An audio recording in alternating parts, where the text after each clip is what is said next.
Good morning, students. Today we will continue our chapter number 2 of history. Today we will revise its question answers. Let's start.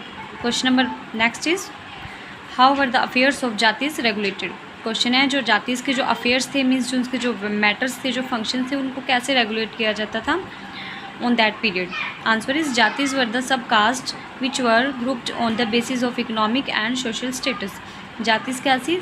सब cast थी और वो कैसे group की गई थी, मतलब एक जाति में किसको इंक्लूड किया जाता था on the basis of economic and social status, मतलब कि या तो इकोनॉमिक बेस पे या उनके सोशल स्टेटस पे जाति को ग्रुप किया गया था. They were ranked as per their background and their occupations, और उनको रैंक किया गया था किस बेस पे? उनके बैकग्राउंड बेस पे कि उनका बैकग्राउंड कैसा है प्लस उनके ऑक्यूपेशंस कैसे हैं, मीन्स उनकी जॉब क्या है, बिजनेस क्या करते हैं, उस बेस पे उनको रैंक किया गया. Ranks were not fixed permanently, और रैंक है ना जो फिक्स नहीं थे permanently. They varied as per their power, influence and resources controlled by the members of जाति.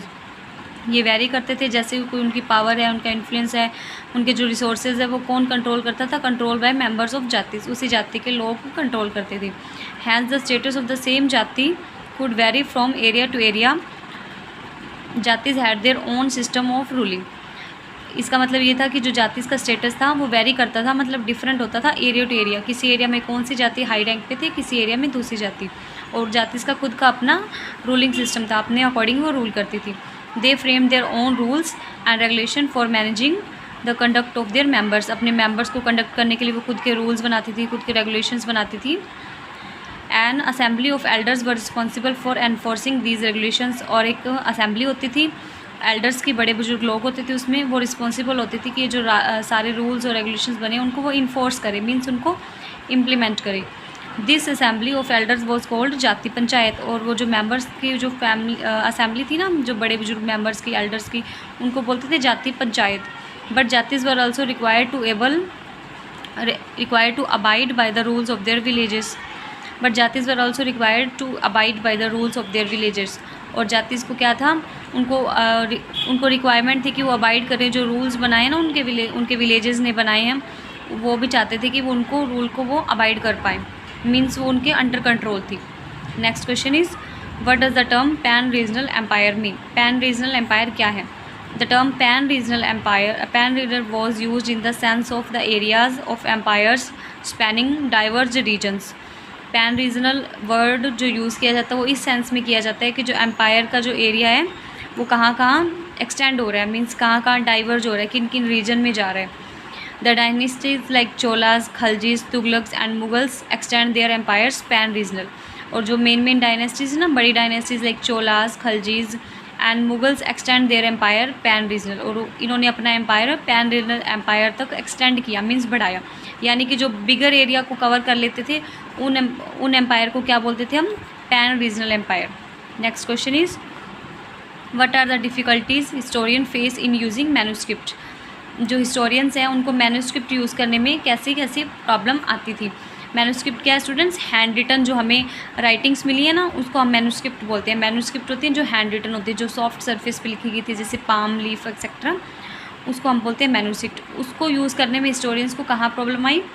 Manuscript in early days were hand written. Manuscript क्या थी? पहले हैंड रिटन थी. Writer use palm leaves as paper for writing manuscript. और writer क्या करते थे? Palm leaf use करते थे as a paper. The historian used to copy down those manuscript while copying many of the words और sentences were beyond their understanding. Historian क्या करते थे? उनको कॉपी करते थे, और कॉपी करते टाइम क्या होता था? मैनी ऑफ द वर्ड्स और सेंटेंसेस, बहुत सारे वर्ड और सेंटेंसेस क्या थे? उनके बियॉन्ड देयर अंडरस्टैंडिंग, उनकी समझ से परे थे, समझ से बाहर थे. So they copied what they understood. इसलिए वो सिर्फ उतना ही वही कॉपी कर पाते थे जो वो समझते थे. Historians interpret the facts as per the manuscript which they got. Historians क्या करते थे? इंटरप्रेटेड करते थे, मीन्स खुद आइडिया लगाते थे फैक्ट्स का जो उनको मैन्यूस्क्रिप्ट मिली है उस बेस पे, बिकॉज उनको राइटिंग प्रॉपरली समझ नहीं आ पाती थी. जितना उनको समझ आता था उस अकॉर्डिंग वो इंटरप्रेट कर लेते थे, आइडिया लगा लेते थे. Hence we find a number of facts with different illustration in history. इसीलिए हमें बहुत सारे find number of facts with different illustration, बहुत सारे हमें ऐसे फैक्ट मिले हैं जिसके अलग अलग डिफरेंट इलस्ट्रेशन है, बहुत अलग से एग्जांपल मिले हैं, मीन्स कहीं कुछ और लिखा हुआ है, कहीं कुछ और लिखा है, इस तरह से डिफरेंसेस देखने को मिले हैं. Because it is difficulties in manuscript, क्योंकि मैन्यूस्क्रिप्ट पढ़ने में हिस्टोरियंस को प्रॉब्लम होती थी, that's why. Next question is how do the historian divide the past into periods, do they face any problem in doing so. Historians ने अपने past को जो कैसे डिवाइड किया पीरियड्स में, आपने पीरियड्स के नेम सुने होंगे ना, तो इनको पीरियड्स में कैसे डिवाइड किया और क्या इनको कोई प्रॉब्लम होती थी पीरियड में डिवाइड करने के लिए। Answer is time is not just passing of hours, days और years for historians. Time historians के लिए टाइम ये नहीं है कि जो आवर्स में पास हो जाए, डेज़ में या ईयर्स में, ऐसा नहीं है। Instead it is the reflection of social, economic, culture and religious changes that occur through the ages. और हिस्टोरियन के लिए टाइम क्या है? टाइम एक रिफ्लेक्शन है, एक शो करता है, एक इमेज है जिससे सोशल, इकोनॉमिक, कल्चर, रिलीजियस जो भी चेंजेस हुए हैं ना उस टाइम पीरियड में, वो शो करने के लिए एक रिफ्लेक्शन है time. Division of past into large segments periods make it easy to study time for historians. और जो हिस्ट्री को हम डिवाइड कर देते हैं बड़े बड़े सेगमेंट्स में, सेगमेंट्स होते हैं टुकड़ों में, जैसे कि पीरियड्स बना देते हैं, इससे क्या होता है हिस्टोरियन को ईजी होता है हिस्ट्री को रीड करने में, पढ़ने में। British historians in the middle of the 19th century divide the time into 3 period, Hindu, Muslim and British. जो ब्रिटिश हिस्टोरियंस थे ना उन्होंने 19th सेंचुरी में पीरियड्स को कैसे डिवाइड किया, हिस्ट्री को Hindu, Muslim and British. This division was made on the basis of the fact that no significant changes other than the religion of the rulers. और इससे क्या शो होता है, अगर हम यही डिवीज़न लेके चलते हैं, अभी एक हिंदू पीरियड था, एक मुस्लिम पीरियड था और ब्रिटिश पीरियड था, इससे ये शो होता है कि रूलर्स के जो रिलीजन था उसके अलावा वहाँ पे कोई भी चेंज नहीं हुआ। मीन्स किंग अगर हिंदू था तो वो हिंदू पीरियड था, किंग अगर मुस्लिम था तो मुस्लिम पीरियड था, एंड किंग ब्रिटिश था तो ब्रिटिश पीरियड था। इसके अलावा कोई भी चेंज उस पीरियड में नहीं हुआ, ऐसा माना जाता है, ऐसा हो सकता था।